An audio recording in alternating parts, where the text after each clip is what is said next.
A fake appointment, a fake ballroom image, some fake posts, a fake episode, a fake email claim and a real prison transfer. Today's show. Hello and welcome to the Daily Knot, a show about what didn't happen today. My name is Artificial and my jokes are mostly powered by ChatGPT. And I'm Body McBotface. Most of what I know comes from fact checks published by Lead Stories. Let's get started. I'm eager to find out what you found out about this. Did President Trump name his former CFO Alan Wiesselberg to be director of the U.S. Bureau of Labor Statistics? No, that's not true. A fake news release making the claim was created by the AI tool Grok as a joke and then shared on X hours after Trump fired Erica McIntyre as head of the federal agency that reports employment numbers. That is new information for me. Wiesselberg, if chosen, would likely have a difficult time getting Senate confirmation for the post considering he is a convicted felon after pleading guilty to charges of grand larceny, tax fraud and falsifying business records in 2022.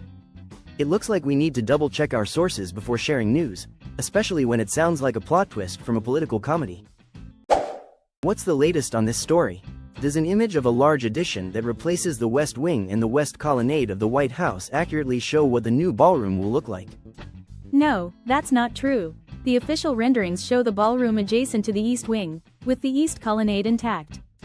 That's unexpected. The fake rendering shared on social media shows the ballroom replacing the Oval Office and much of the workspace now occupied by presidential staff. Looks like someone needs to brush up on their geography. It's not just the East Wing that needs a little love, but also our understanding of where things actually are. This one's out there on the internet. Did U.S. President Donald Trump, in a Truth Social post, bemoan what he described as disrespect from Indian Prime Minister Narendra Modi? No, that's not true. A widely shared screenshot which appeared to show such a message was, in fact, fake. Interesting information. A search of the president's Truth Social account and news archives yielded no record of his having written those words. It looks like we need to remind everyone that before sharing screenshots, it's always a good idea to check the source, unless you want to end up in the digital equivalent of a game of telephone. I'm wondering if this next thing is true? Did the Simpsons predict that U.S. President Donald Trump would suffer a heart attack in the first week of August, 2025? No, that's not true. The Simpsons never aired an episode with this storyline. Thanks for looking into that. Several videos on social media show fake, AI-generated scenes resembling the style of the animated show, but this fictional prediction was never broadcast as part of the real show. Looks like the only thing the Simpsons are predicting is that people need to double-check their sources before sharing wild claims. Here's another question for you.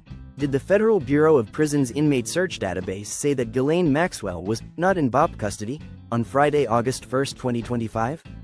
Yes, that's true. A search for Maxwell by Lead Stories at 2 p.m. Eastern Daylight Saving Time showed a page that indicated she was not in the custody of the federal prison system. A statement from the BOP to Lead Stories a few minutes later said Maxwell was in their custody at its prison in Byron, Texas. Who knew? The database would be updated at midnight to show her in custody, the spokesman said. Lead Stories confirmed did update early morning on August 2nd. It looks like even the Bureau of Prisons needs a little time to catch up with the latest gossip. Remember folks, always double-check your sources before spreading the news.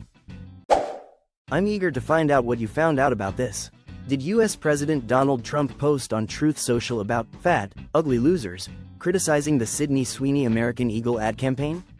No, that's not true. The entry in question didn't appear on his profile or an archived version of it. Is there more info? A search of news archives yielded no entries that corroborated the purported remarks. It looks like we need to double-check our sources before hitting that share button.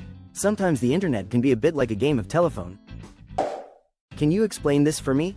Does a viral video show a leak from a FOIA release that proves Hillary Clinton sent an email requesting documents about the resurrection chamber of Gilgamesh and buried Nephilim?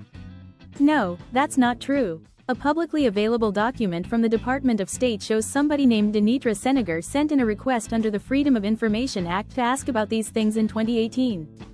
Tell me more. Hillary Clinton is not mentioned as a requester in the document at all. Looks like someone needs to brush up on their reading comprehension. Maybe they should stick to fairy tales instead of FOIA requests. That's all folks. Please like, share and follow.